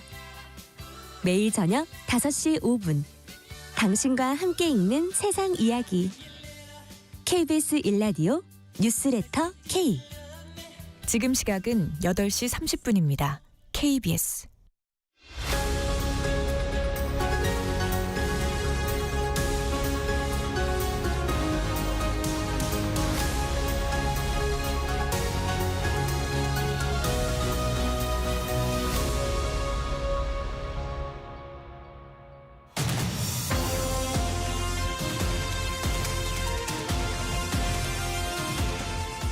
매주 목요일 성큼성큼 경제에 다가가는 진격의 경제 시간입니다. 지난 6.27 대출 규제 이후 움츠러들었던 가계대출이 최근 다시 늘어나는 움직임을 보이면서 이른바 약발이 다한 거 아니냐 이런 이야기가 나오고 있습니다. 김인만 부동산경제연구소 소장과 부동산 시장 점검합니다. 소장님 어서 오세요. 안녕하세요. 6.27 대책, 대출 규제 효과 다한 건가요? 이게 보는 관점에 따라서 다른데요. 뭐 저는 다 했다라고 보이지는 않고 효과가 있었는 건 분명한 사실입니다. 네. 거래량도 떨어지고 또 급등하던 집값 상승률이 꺾였죠. 대책 발표 전에 서울 아파트 평균이 0.43%, 뭐 성동구 같은 경우는 0.99%까지 올라갔잖아요. 0.99면 1년으로 환산하게 되면 10억 아파트가 15억 올라가는 속도니까 미친 듯이 올라갔는데 8월 4주차 통계를 보게 되면 서울 평균이 0.08까지 내려왔습니다. 0.08%면 보합 안정권이라고 우리가 이야기하는 수준까지는 내려왔습니다. 0.1% 아래로 내려왔다는 건 굉장히 큰 의미가 있는데 왜 약발이 다했다라고 얘기가 나오냐면 네. 상승률이 줄어드는 속도가 이제 완만해지기 시작했어요. 뚝뚝뚝 떨어지다가 0.1 0.09, 0.08 이렇게 완만하게 떨어지다 보니까 이제 사람들이 익숙해진 거 아닌가. 규제가 2달 정도 시행이 되다 보니 이제 공포 분위기는 없어진 것 같고요. 익숙한 사람 익숙하고 지켜볼 사람 지켜보고요. 거래량도 뭐 떨어졌다라고 하는데 6월 대비 7월 거래량이 많이 떨어지긴 했는데 8월 거래량이 집계가 되진 않았습니다만 7월보다는 살짝 높을 것 같고요. 7월 거래량 또 1월과 비교해 보게 되면 오히려 높은 수준이긴 합니다. 그래서 완전히 얼어붙었다 이렇게 보기는 어려울 것 같고요. 이제 보는 관점에 따라서 저처럼 거래량이 떨어지고 상승률이 떨어져서 보합으로 오게 되면 안정 아닌가 효과 있다라고 말씀하시는 분들도 있고 현장에 가보니까 집값 하나도 안 떨어졌더라. 집값이 떨어져야 안정 아니야? 라고 말씀하시는 분들 입장에서는 좀 상당한 불만. 이 정도 가지고는 안 될 것 같은데? 라는 이야기도 하고 있습니다. 그러면 이게 조금 이제 놀랬다가 이제 조금 다시 약간 움직임을 좀 보이는 상황이군요. 이제 공포는 없어지니까 살 사람들 좀 사고 뭐 지금 그런 분위기가 좀 이어지고 있는 것 같습니다. 그러면 우리 소장님은 집값 다시 움직일 가능성은 어떻게 보세요? 후속 대책이 굉장히 중요한데요. 이제 왜 중요하냐면 대통령께서도 맛보기라는 말씀을 하셨고, 그러니까 6.27 대책이 이제 에피타이저 같은 느낌이에요. 그래서 그러면 메인 디시 본 메뉴는 뭐가 나올까? 모든 사람들이 지금 본 메뉴를 기다리고 있는데 본 메뉴가 공급 대책이잖아요. 공급 대책이 굉장히 맛있게 잘 나오면은 사람들이 역시 되겠구나, 기다리면 되겠어라는 마음이 들면 안정세가 이어질 수는 있는데 에피타이저가 더 맛있네? 본 메뉴가 사실 뚜껑 열어보니까 이거 우리가 생각했던 메뉴가 아니잖아라는 생각이 들게 되면 투자 심리가 다시 또 반전이 될 수 있죠. 정부 카드가 작심하고 준비했는데 우리가 공급이 이거밖에 안 나와? 그러면 공급 부족이 더 이어질 수도 있잖아라는 불안 심리, 그 도화선이 여전히 존재하고 있기 때문에 결국에는 후속 대책을 보고 시장은 판단을 할 것 같고요. 아마 저는 조만간 나올 것 같습니다. 저는 내일로요. 개인적으로 저 개인 뇌피셜인데 아마 내일이 8월 5일 금요일입니다. 네. 우리 6.27 대책이 금요일에 발표가 됐거든요. 그렇죠. 그리고 주말 지나고 월요일부터 전격적으로 시행이 됐기 때문에 약간 심리적으로도 충격요법이 좀 통했거든요. 그래서 이번에도 국토부 장관이 9월 초라고 말씀하셨잖아요.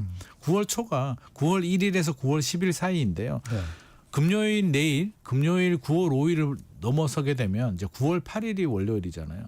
9월 8일에 월요일에 발표하는 건 국토부 입장에서도 시기적으로도 그렇고 월요일에 대책을 발표하는 건 상당히 좀 부담스럽습니다. 여러 가지 논란들도 있기 때문에 아마 내일이 저는 타겟이 되지 않을까 개인적으로 그렇게 생각을 하고 있습니다. 시기적 분석까지도 해주시는군요. 네. 그러면 시장에서 전망하고 있는 공급 대책 어떤 부분입니까?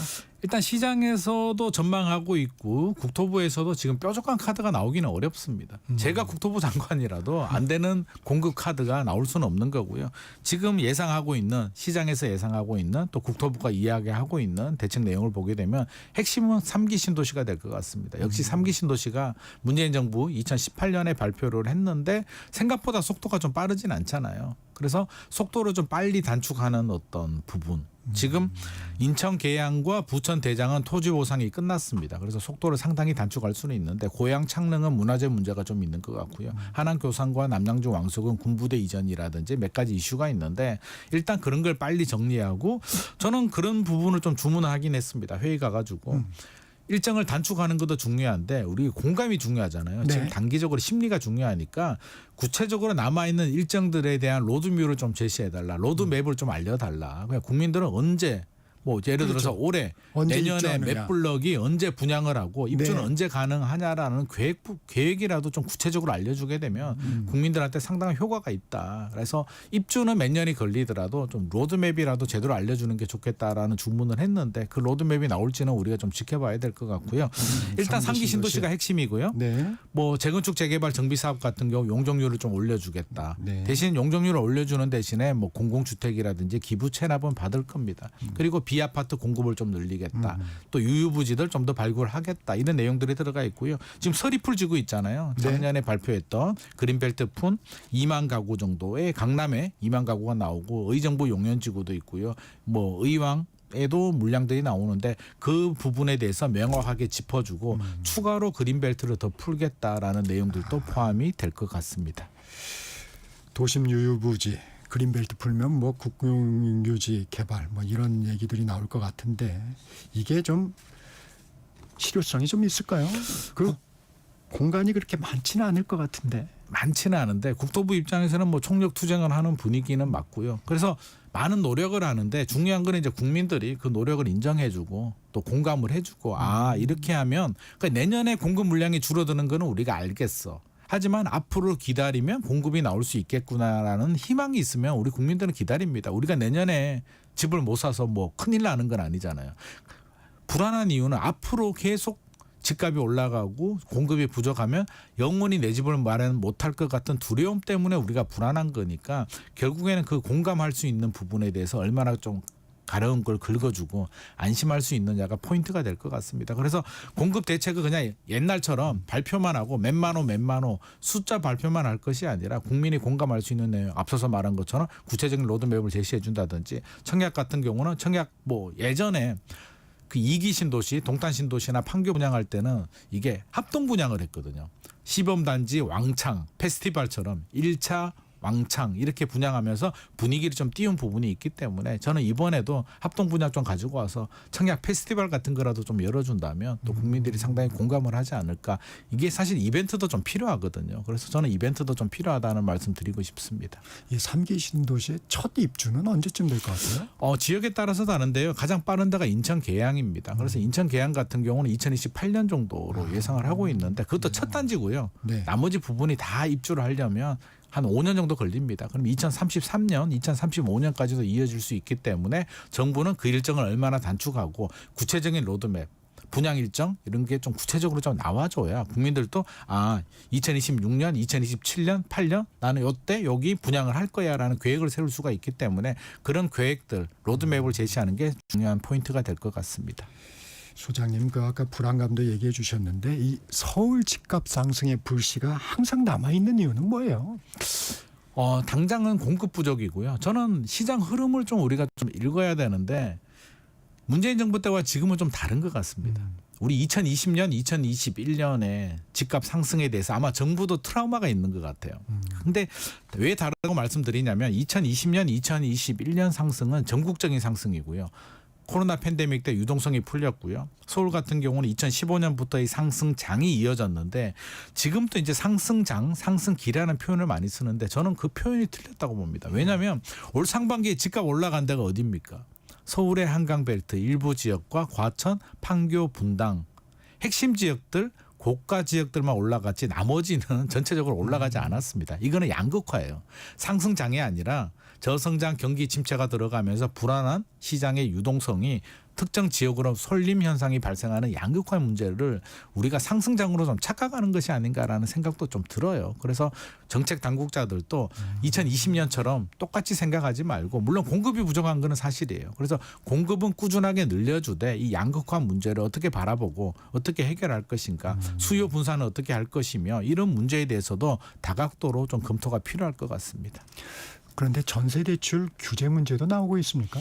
패키지로 나올 것 같습니다. 정부도 알고 있죠. 공급 대책들 앞서서 제가 말씀드렸잖아요. 3기 신도시 지금 핵심 정책인데, 3기 신도시는 안타깝게도 문재인 정부 시절에 핵심 정책이었고요. 윤석열 정부 때도 핵심 정책인데, 또 3기 신도시 카드 정책을 꺼내들면 대부분 국민들은 또 3기 신도시인가라는 생각이 들어요. 그러면 심리적으로 공감을 주기가 사실 쉽지 않습니다. 식상하다 이거죠. 제가 말은 그렇게 하지만, 쉽게 말하지만 실질적으로 국민들의 공감을 일으키기는 굉장히 어려운 부분이 있습니다. 현실적으로 어렵기 때문에 결국에는 공급이 부족하죠. 공급이 부족하면 전세 가격이 올라갑니다. 전세 가격이 올라가면 매매 가격이 올라갈 수도 있겠죠. 정부 입장에서는 전세 가격을 안정시켜야 되는데 공급이 단기간에 안 나오다 보니 결국 대출 규제, 그리고 6.27 대책의 시즌2, 이거는 금융위원회에서 준비를 합니다. 공급은 국토교통부고요. 금융위원회에서 추가적으로 전세대출 규제 카드가 나올 가능성이 높습니다. 지금 얘기 나오는 거 보게 되면 DSR 적용을 하게 되고요. 규제 지역들 LTV가 지금 50%, 그러니까 집값의 50% 정도 대출이 나오는데 매매 대출도 40%로 줄이고, 추가적인 그 대출 규제 카드들이 패키지로 나오면서 시장의 안정에 좀 압박을 줄 것 같아요. 그렇게 되면 9월 시장은 또 안정이 될 것 같습니다. 전세는? 전세 시장 또 매매 시장도 같이 영향을 받습니다. 그러면 이거 뭐지? 라고 기다리는 게 9월이고요. 10월에 추석이 있잖아요. 그러면 추석이 굉장히 중요합니다. 추석 지나고 시장 흐름이 이제 국민들이 계속 안정을 찾는다면 되겠구나라고 인정이 되는데, 추석 지나고 반등을 하게 되면 대책 효과가 소멸이 되기 때문에 결국엔 추석이 포인트가 되고요. 정부도 거기에 초점을 맞춰서 추가 패키지를 좀 열심히 준비하고 있는 것 같습니다. 소장님 양극화 얘기도 했는데, 이 한강벨트 재건축 아파트들 이 신고가 갱신하고 있습니까? 신고가 계속 나오고 있습니다. 앞으로 새 아파트가 될 기대감이 있기 때문에 강남 쪽은 거래량은 줄어들었는데요. 왜 신고가가 나오냐면 원리는 간단합니다. 자금력이 있는 분들, 대출 규제 영향을 받지 않습니다. 최근에 증여가 늘어났거든요. 강남 3구, 용산구 쪽에 증여가 늘어났다는 얘기는 부모님이 자녀한테 집을 주는 게 이제 늘어났는데, 증여를 할 때는 증여세를 냅니다. 근데 왜 지금 증여가 늘어났냐면 앞으로 집값이 상승할 것 같은 생각이 드니까, 앞으로 증여세를 더 많이 낼 것 같으니까 지금 그냥 증여를 하는 거거든요. 그 얘기는 집값 상승에 대한 기대감을 가지고 있는 거고요. 자금력이 되시는 부모님을 둔 분들이 자녀한테 세팅을 해주는 부분이 많기 때문에 이런 인기 지역들은 계속 신고가가 나오고 있는 상황입니다. 이 강남 3구, 용산구, 이 한강벨트 토지거래 허가구역 지정 시한이 이달 말 끝난다고요? 이달 말 끝나는데 뭐 연장이 될 것 같습니다. 사실 8월 30일까지거든요. 6개월간 지정을 했는데, 생각을 해보세요. 지금 정부가 총력 투쟁을 해서 공급 대책도 발표하고 대출 규제를 발표하는데 서울시에서 갑자기 토지 거래를 풀게 되면 언제 무슨 일이 생길지 모르기 때문에 제가 볼 때는 이게 풀어질 가능성은 거의 희박하다고 보여지고요. 오선 서울시장도 한번 뜨거운 맛을 봤기 때문에 두 번 같은 그런 실수는 하지 않을 것 같습니다. 일단 한 6개월간 효과는 있었습니까? 일단 이게 효과가 있었냐라고 한다면 사실 부작용이 좀 있었죠. 이게 결국에는 6월 집값 폭등의 그런 빌미를 제공해 주긴 했는데, 좀 아쉬운 부분은 풀어줬다면 좀 기다려줬어야 되는 부분이고, 처음부터 시장을 제대로 읽고 안 풀어주는 게 중요했었는데 어설프게 풀어가지고 부작용만 양산이 됐으니까 아마 8월 30일 연장이 될 가능성이 높을 것 같습니다. 오늘은 여기까지 듣겠습니다. 지금까지 김인만 부동산경제연구소장과 말씀 나눴습니다. 고맙습니다. 감사합니다. 전격시사 듣고 계신 지금 시각 8시 43분입니다.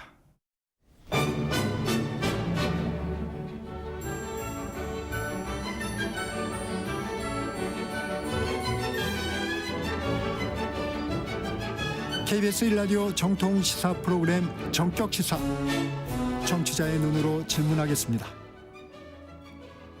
공정의 가치를 추구합니다. 꼭 필요한 정보를 담겠습니다. 월요일부터 금요일까지 아침 7시 20분에 찾아옵니다.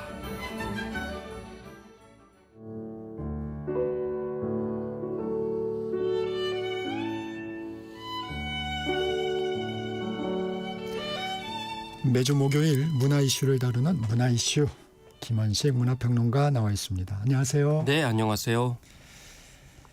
K-팝 데몬 헌터스의 글로벌 열풍, 한국 관광업계에도 성과를 가져다주고 있다고요? 네, 그렇습니다. 뭐 IP가 넷플릭스에 있기 때문에 우리에게 뭐 어떤 도움이 되느냐 이런 지적도 있습니다만은 파급 효과가 이제 점차 나타나고 있습니다. K-팝 스트리밍 수도 정정과 다르게 2배 이상 늘어났다고 하고요. 실제로 외국인 관광객 수도 늘어나고 있습니다. 그래서 7월 달에만 우리나라 서울을 찾은 관광객이 외국인이 136만 명이었는데 지난해 7월과 비교했을 때는 23.1% 증가했고요.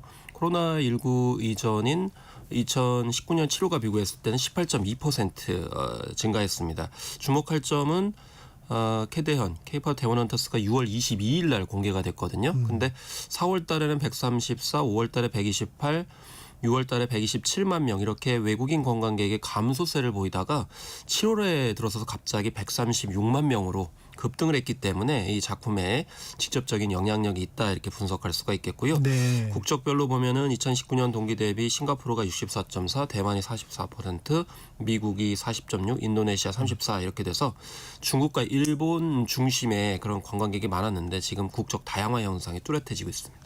긍정적인 효과입니다. 네. 캐대언 효과, 구체적인 소비 패턴 변화로도 입증되고 있다는데 어떤 그렇습니다. 사례입니까? 이 작품 공개 후에 한 달간 외국인 관광객의 한복 체험 거래액이 전월 대비 30% 증가했고요. 네. 무엇보다 지금 대만 관광객이 한국에 많이 오고 있습니다. 이들의 체험 한복 체험 건수는 433%나 폭증했고요. 또 이 K-팝 데몬 헌터스의 목욕탕 이용하는 장면이 나오거든요. 네. 대중 목욕탕 여행 상품 거래액도 전월 대비 84% 증가했고 구체적으로 서대문구에 위치한 사우나 이용권이 57%, 종로구 같은 경우도 15% 증가했고 또 K-팝 아이돌 스타일링 체험의 예약 건수가 200%, K-팝 댄스 클래스도 40% 이렇게 증가를 해서 네. 결국 한국 경제 전반에 걸쳐서 아마 3조 7천억 원 정도의 파급 효과를 창출할 것이다라는 지금 예측까지 나오고 있는 그런 상황이고요. 또 최근에 드디어 오징어 게임 1을 이겨버려가지고 지난번에 예측해 주셨죠. 그래서 결국 영화와 드라마 넷플릭스 기준으로 최고로 많이 본 작품이 돼버렸습니다. 이 얘기도 요즘에 뜨겁더라고요. 소금빵, 국내 베이커리 시장의 구조적 현실을 두고 논란을 일으키고 있습니다. 그렇습니다. 경제 유튜버가 초저가 팝업 스토어를 열면서 990원짜리 빵, 특히 소금빵이 이제 부각이 됐는데요. 한쪽에서는 재미난 가격 실험이다. 한쪽에서는 현실성 없는 이벤트라는 엇갈린 평가가 나왔는데 실제로 소금빵과 베이글 바게트는 990원, 식빵은 1990원, 명란 바게트는 2450원, 단팥빵은 2930원에 판매가 됐는데 방문객들은 3,000원대 소금빵과 무엇이 다를지 궁금하다라고 이제 방문도 하시고 그랬는데 오전 예약이 11시 전에 매진이 되기도 했는데요. 네. 어쨌든 기획자는 한국 빵값은 왜 해외보다 비쌀까? 가격을 낮추면 어떤 시장에 파장이 일으킬까라는 측면에서 기획을 했고 산지 직송 원재료와 단순한 빵 모양을 통해서 원가를 절감했다 이렇게 설명을 한 바가 있습니다. 자영업계의 반응은 아무래도 냉랭할 수밖에 없겠던데요. 그렇습니다. 일단 공정거래위원회는 관련 분석 보고서에서 국내 빵값이 높은 이유가 높은 원재료비와 복잡한 유통구조가 핵심이다 이렇게 밝힌 적이 있습니다. 네. 사실 우리나라는 빵이 주식은 아니기 때문에 사치제라고 불리는 사치제라고 하면 우리가 이제 굉장히 고가격에 그런 걸 그렇죠, 생각하지만은요. 이제 늘상 소비하는 건 아니라는 건데 네. 그리고 다품종 소량 생산체다 보니까 인건비, 판관비 부담이 크고 우유나 계란이 이제 해외 2배 이상이라는 거죠. 그리고 버터를 어떤 것에서 쓰느냐에 따라서 가격과 맛이 달라지는 측면도 분명히 있는데 중요한 거는 이번에 실험을 한 곳이 팝업 스토어라는 거예요. 예. 팝업 스토어는 임시 매장이거든요. 네.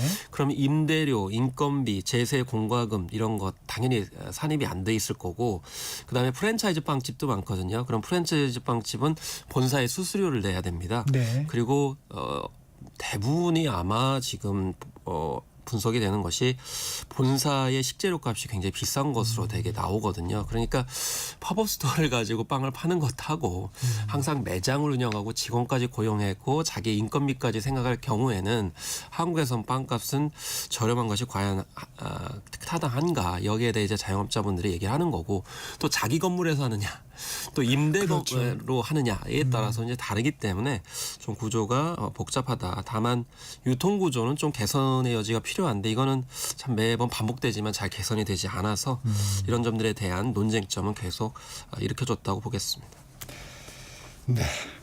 근데 요즘에 또 풋살 인기가 심상치 않다고요? 네, 그렇습니다. 풋살은 이제 미니 축구라고도 볼 수 네. 있죠. 뭐 KBS에서 관련 방송 프로그램을 이제 했었는데 요즘에 이제 골대녀라고 하는 그 네. 예능의 인기를 끌다 보니까 이런 영향도 있을 것 같고, 그래서 풋살을 즐기는 여성 동호인이 현재 급증세라는 겁니다. 풋살 업계의 온라인 예약 앱 굉장히 화제인데 2018년에는 5만 4천여 명이었는데 올해에는 30만 3천여 명으로 폭증해서 461% 급증했다는 소식이 있었고요. 또 풋살장도 증가하고 있는데 실내 구장 증가율이 22%로 네. 다른 것보다도 높다라는 이제 통계 결과가 있습니다. 그리고 지도 앱에도 어디 가까운데 풋살장이 있는지를 안내해주는 그런 서비스까지 나올 정도니까 그만큼 여성분들을 중심해서 많이 찾고 있다라는 이야기가 되겠고, 재미난 것이 뭐냐면 풋살장뿐만 아니라 풋살 매칭을 위한 앱도 있습니다. 사실 혼자 하는 게 아니기 때문에 네. 인원을 채워야 되거든요. 그렇죠, 그렇죠. 네, 그러니까 인원이 부족하거나 또 경기를 해야 되는데 상대 팀을 구하기가 힘든 측면이 있잖아요. 그걸 연결해주는 앱도 지금 인기를 끌고 있다라는 겁니다. 그래서 또 축구 게임처럼 본인의 축구 실력을 수치해서 능력치로 이렇게 올릴 수 있는 프로그램까지 이제 나오다 보니까 이렇게 인기가 있는 것 같다라는 생각이 들어서, 예전에 뭐 축구는 남성 전유물이다 뭐 이런 생각이 있었습니다만 지금은 이런 흐름을 봤을 때는 그런 것이 편견이다라는 걸 보여주고 있는 것 같습니다. 매칭 앱 얘기를 하시니까 이게 사실 하고 싶어도 사람을 못 채워갖고 못하는 경기들이 꽤 있거든요. 그렇죠. 그러다 보면 좀 약간 엉뚱한 경우가 이제 많이 생겨가지고 난감한 경우도 있는데 어쨌든 이런 점들을 또 편리하게 연결해 시켜주는 앱까지도 눈길을 끌고 있습니다. 한국 포크의 전설이죠. 이 세시봉 멤버들 57년 만에 한 무대에 섭니다. 그렇습니다. 그래서 성남을 시작으로 해서 전국 순회 공연까지 하는데, 아시다시피 1960년대 무교동의 음악감상실 이름이자 라이브 공연장 이름이죠. 그리고 거기에서 공연을 했던 가수들의 모임이기도 한데, 조영남, 송창식, 윤영주, 이장희, 그리고 진행자는 방송이 이상벽 씨였습니다. 근데 네. 최근에 다시 공연하자라고 했는데 그 아이디어는 울릉도에 사시던 이장희 씨가 네. 서울에 올라와서 우리가 다 늙어서 노래를 못할 때가 될 건데 그 자리에 한번 같이 모여서 노래를 해보는 건 어때라고 아이디어를 내서 이번에 하게 됐는데, 정작 이번에 이장희 씨는 불참을 하게 된다는 안타까운 소식이 있었는데요. 몸이 좋지 않아가지고 네. 콘서트에 하지 못해서 좀 더 일찍 했었으면 어땠을까라는 생각이 들고, 공연 제목이 더 라스트예요. 근데 이 라스트가 여러 가지 해석이 있을 수 있습니다만은 마지막이냐라는 해석에 대해서는 최후의 콘서트다라는 그런 의미를 또 내놨습니다. 다만 반응이 좋으면은 그 최후가 계속 이어질 수 있을 것이다 이렇게 이야기를 하기도 했는데, 또 무엇보다 이 멤버들만 하는 건 아니고 후배 가수 합동 공연으로 네. 꾸며진다고 합니다. 요즘에는 이 합동 공연이 참 흐름이기도 한데요. 그리고 인상적인 것은 멤버들의 젊은 시절 모습을 AI 인공지능으로 구현한 영상도 선보일 예정이라고 합니다. 그래서 되게 인공지능으로 영상을 꾸밀 때는 팬들 입장에서는 좀 이질감이 있다 이렇게 하는데, 본인들이 이렇게 동의를 하고 선택했기 때문에 어떤 모습이 나올지도 궁금합니다. 이 박찬욱 감독의 영화 베네치아 영화제에서 공개됐는데 어쩔 수가 없다. 미국과 영국 주요 매체들이 극찬을 쏟아냈다는데 어떤 부분입니까? 그렇습니다. 극찬 퍼레이드입니다. BBC는 기생충만큼 뛰어난 작품성을 보여줘서 별점 5점 만점을 줬다.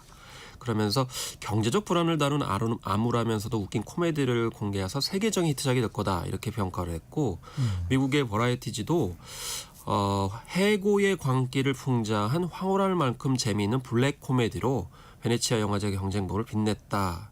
그러면서 가장 현존하는 우한 감독일 수 있다는 증거다. 또 스크린 데일리도 극도로 재미있지만 동시에 장기 실업자들의 절망과 기업 세계의 불편한 잔혹성에 대해서 가슴 아픈 탐구를 했다. 이런 평가가 있었고, 그래서 어쨌든 화제성으로 인해서 이 영화가 하나의 현상이 될 수 있겠다라고 워싱턴 포스트도 언급을 했습니다. 심지어는 단체, 대화, 식당, 수상버스에서 온통 베네치아에서 이 영화 얘기만 했다라는 현지 기자의 이야기도 있었는데요. 대개 봉준호 감독은 블랙 코미디라고 그래서 사회적 의미도 있고 재미도 있고 이런 평가를 받았는데, 박찬욱 감독은 진지하기만 하다, 잔혹하다 이런 평가가 있었거든요. 근데 이번에 이 작품이 블랙 코미디로서 재미와 진지한 메시지를 갖추고 있다라는 평가를 받고 있기 때문에 아무래도 좋은 평가를 더 받고 있는 것 같습니다.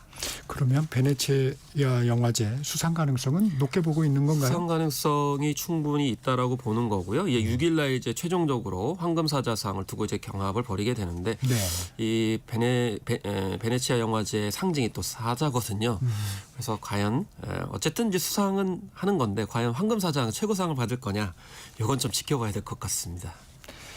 이 뮤지컬 업계가 K-뮤지컬 저변 확대와 세계화를 위해서 뮤지컬 산업 진흥에 관한 법률 신속히 제정해야 한다고 촉구하고 있습니다. 그렇습니다. 이제 최근에 한 포럼을 열어서 어쩌면 해피엔딩의 박춘우 작가 등이 참석을 해서 다양한 의견을 내비쳤습니다. 특히 K-뮤지컬을 전 세계가 주목하고 있지만 정작 국내에서는 표준 계약서도 없는 실태라는 거고요. 그래서 뮤지컬 산업진흥법과 같은 좋은 그런 법 체계를 통해서 창작자들에게 지원이 대폭적으로 이루어지면 더 좋겠다라는 거고, 특히 국내 뮤지컬 관련 지식재산권 보호에도 도움이 될 거라는 거고, 실제로 김승수 의원이 뮤지컬 산업진흥법을 이제 발의하는 그런 상황이기 때문에 이 법안이 과연 어떤 이제 결과를 낳을지 혹은 이제 통과가 될지 이것도 지켜봐야 될 것 같습니다. 네, 오늘은 여기까지 듣겠습니다. 지금까지 김원식 문화평론가였습니다. 고맙습니다. 네, 감사합니다. 오늘 순서 여기서 마무리합니다. 진행의 정창준이었습니다. 내일 아침 7시 20분에 다시 돌아오겠습니다. 여러분 감사합니다.